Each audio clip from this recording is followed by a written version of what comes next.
শাসনের গর্ভ থেকে, যে গর্ভ থেকে বিএনপির জন্ম হয়েছে, তারা এখন আমাদেরকে কনস্টিটিউশন শিখাচ্ছে। অনেকটা আশ্চর্যজনক কথা আমি মাঝে মাঝে ভাবি। দেখেন, 30 মে 1977 সালে গণভোট হয়। গণভোটের প্রশ্ন কি? 30 মে 77 সালের এই গণভোটের প্রশ্নটা কি? হ্যাঁ, প্রশ্নটা হলো রাষ্ট্রপতি major general Ziaur Rahman BU এবং তাহার অনুসৃত নীতি ও কর্মপন্থার প্রতি আপনার আস্থা আছে কি? হ্যাঁ অথবা না বলুন। 88% লোক হ্যাঁ বলেছে।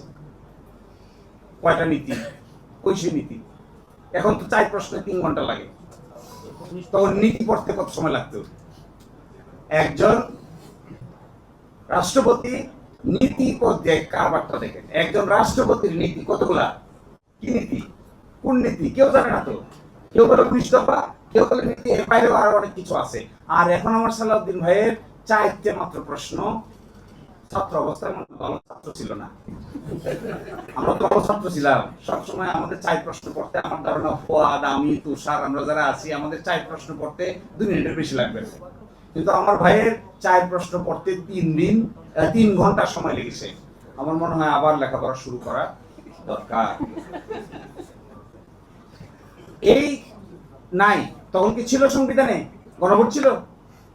আরে এরা এসে আমাদেরকে সবক দিচ্ছে সংবিধানে নাই, তো তখন কি ছিল?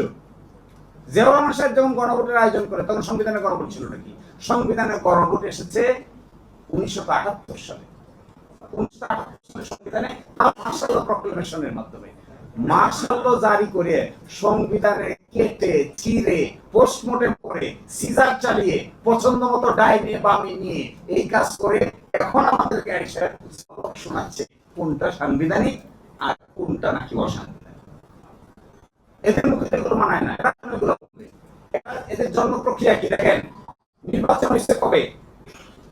18 ফেব্রুয়ারি সালে সামরিক আইনের অধীনে জাতীয় সংসদ নির্বাচনিত নাই। সামরিক আইনের অধীনে বিএনপি সংসদের সংখ্যাগরিষ্ঠতা তখন সামরিক আইনের অধীনে 6 এপ্রিল 1979 সালে সন্ধ্যা 8টায় সামরিক আইন প্রত্যাহার করে। 7 এপ্রিল 1979 সালে গেজেট প্রকাশের মাধ্যমে সামরিক আইন প্রত্যাহার কার্যকর হয়। তো ওনারা এসে আমাদেরকে এখন সংবিধান শিখাচ্ছে। আমি আর সময় নিব না। লাস্টের কথা, 133 অধ্যাদেশ করে এত রক্তক্ষরণ হচ্ছে,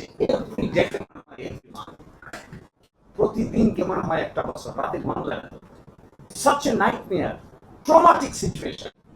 জাতীয় মানবাধিকার কমিশনের আইনকে রিপিল করে দিচ্ছে, গুম প্রতিরোধ প্রতিকার অধ্যাদেশকে রিপিল করে দিচ্ছে, সুপ্রিম কোর্টের বিচারক নিয়োগ অধ্যাদেশকে রিপিল করে দিচ্ছে, সুপ্রিম কোর্ট থেকে পৃথক বিচার বিভাগীয় সচিবালয়ের সামনে সরকার ইচ্ছা পোষণ করিলে শব্দযোগ করে দিচ্ছে, ব্যাংক রেজলিউশন অর্ডিন্যান্স বাদ করে দিচ্ছে।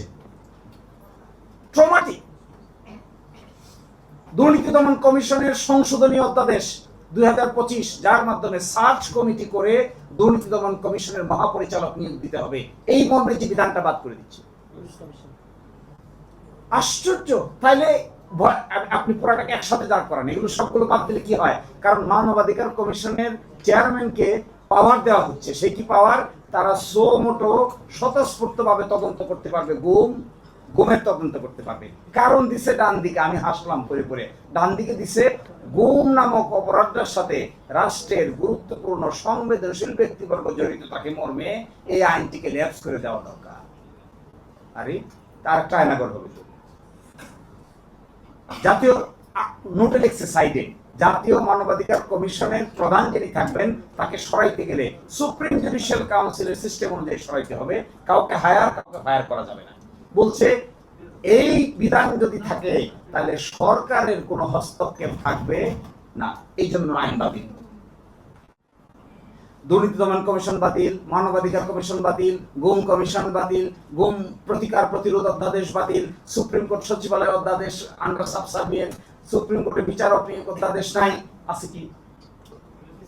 তাহলে সমস্যাটা হলো শুধুমাত্র সংবিধানের ভিতরে আছে কি নাই, সমস্যা তো এই জায়গায় না। সমস্যা হলো যে কাজগুলো করা হয়েছিল ইন্টারিম গভর্নমেন্টের আমলে, ক্ষমতার ভারসাম্য বজায় রাখার জন্য। ওনারা ক্ষমতার ভারসাম্যটা বজায় রাখতে চান না, ওনারা এটাকে অ্যাবসলিউটলি এক্সারসাইজ করতে চান। আসল কথাটা হলো, ফলে এটা খুবই পেইনফুল আমাদের জন্য, ট্রমাটিক। আমরা যারা সময় দিয়েছি, কাজ করেছি এই সমস্ত অর্ডিনেন্সগুলোর সাথে, দেখেন এই অর্ডিনেন্সগুলো যখন হয়, আমার মনে আছে ল মিনিস্ট্রি প্রতিটা অর্ডিনেন্স ফ্রেম করার আগে 3-4টা ওয়ার্কশপের আয়োজন করেছে। আমরা অনেকেই পার্টিসিপেট করেছি এগুলোতে। ইভেন আজকালকার দিনের যিনি ল মিনিস্টার তিনিও পার্টিসিপেন্ট ছিলেন। আজকে বেমালুম সব ভুলে গিয়েছেন।